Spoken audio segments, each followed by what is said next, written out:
Good afternoon, Year 7. Today we are going to be looking at forces. As I'm sure you can guess from this slide, it is may the force be with you.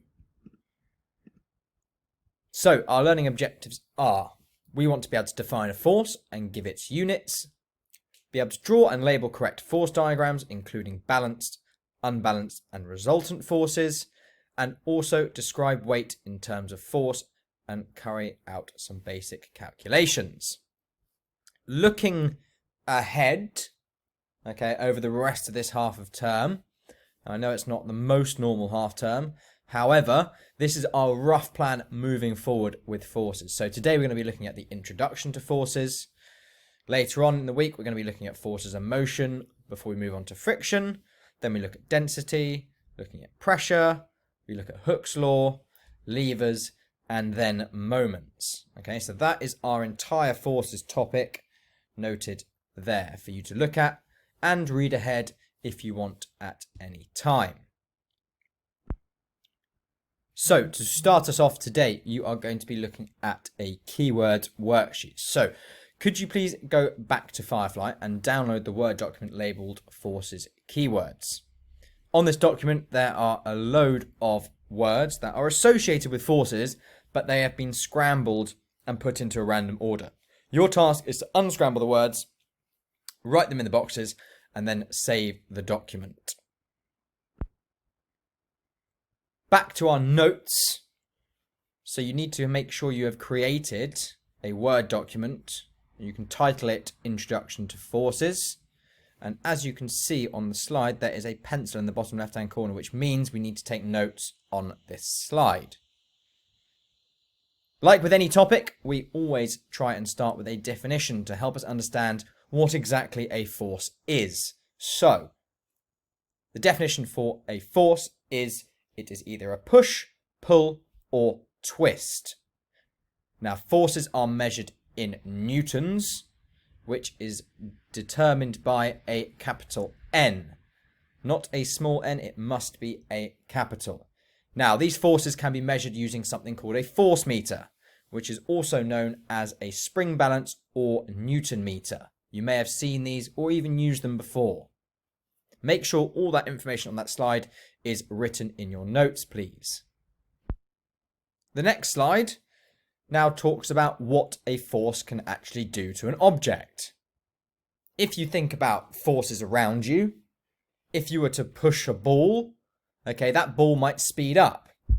If you were, for instance, the other side of the ball and someone pushed it towards you and you put your hand out, you then might slow that ball down. Equally, if that ball came towards you and you then kicked it, you might be able to change the direction that ball was traveling in. Equally, if that ball was quite soft and you kicked it quite hard, you therefore also might change its shape.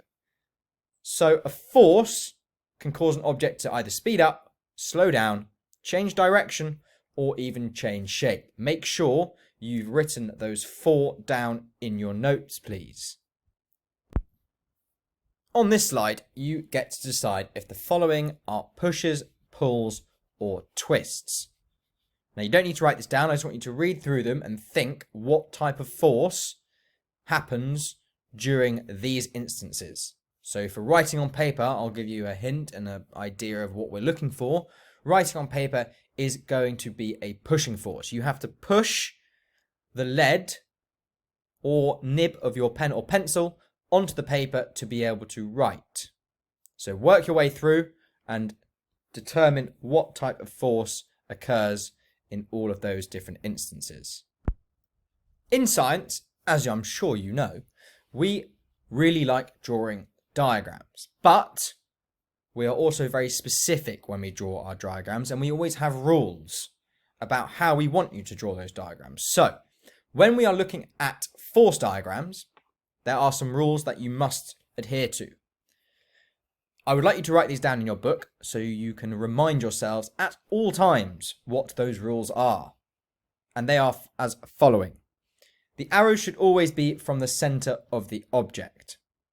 The size of the arrows indicate the size of the force. And when you are drawing your diagrams, you must use a ruler when you are drawing your arrows to make sure they are nice and straight and clear for you to see and understand. Please make sure you write down those 3 rules in your book now. If you'd like to draw the car and the arrows present, you are also able to do that too.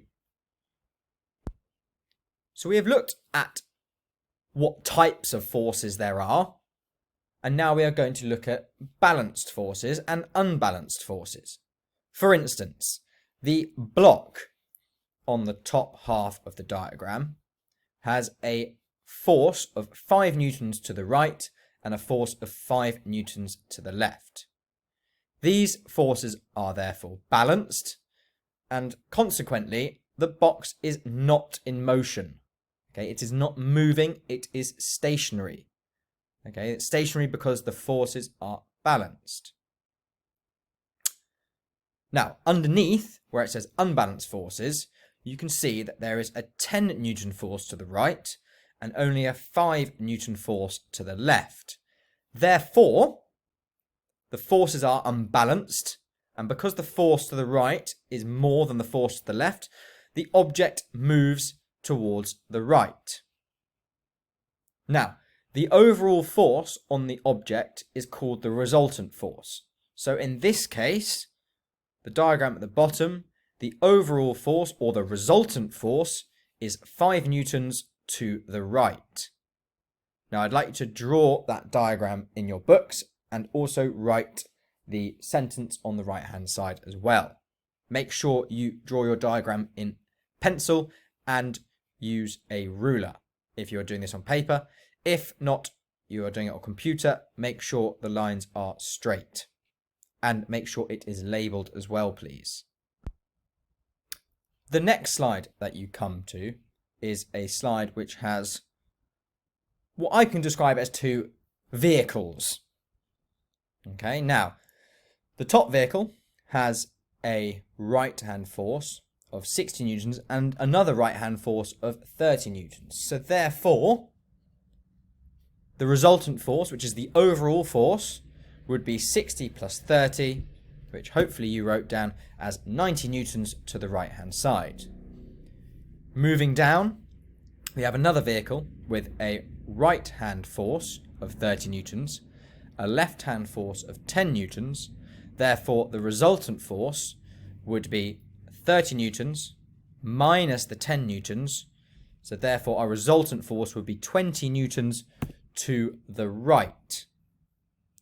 Please make sure you have these 2 diagrams drawn in your books or on your notes as well, please. Now, I hope that you have been listening because you are about to complete a worksheet, which is on Firefly, which is based on all the information that I've just talked about. So, you need to go back to Firefly, and there is a worksheet. It is a PDF, so you won't be able to edit it.